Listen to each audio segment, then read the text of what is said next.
Le fruit de l'esprit, la patience. Bonjour à tous et à toutes. Aujourd'hui, je continue de te parler encore de la patience. Il y a encore beaucoup de choses à dire à ce sujet. Et la patience est la 4e facette du fruit de l'esprit, comme tu le sais. Et hier, je te disais que Dieu n'était pas ton pote, dans le dos duquel tu peux taper. Et heureusement que Dieu est patient. Il y a des exemples dans la parole de Dieu qui montrent que Dieu est patient, car il connaît ce qu'il veut faire de nous et ce que nous deviendrons. Alors, par exemple, Zachée était un collecteur d'impôts. Matthieu était aussi un collecteur d'impôts à Capharnaüm.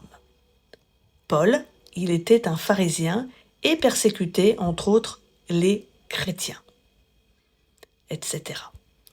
Certains sont des auteurs de la parole, celle que tu as entre les mains. D'autres ont fait des miracles, entre autres. En fait, ils ont servi le Seigneur brillamment, alors qu'ils étaient des messieurs, tout le monde, si je puis dire, avec leur casserole, si je puis dire.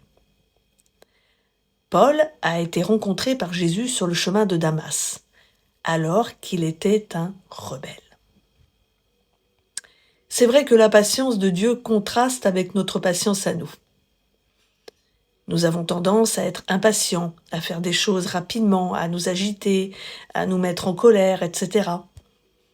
Alors j'ai trouvé la définition du mot impatience dans le dictionnaire sur Internet. Manque de patience habituelle, naturelle.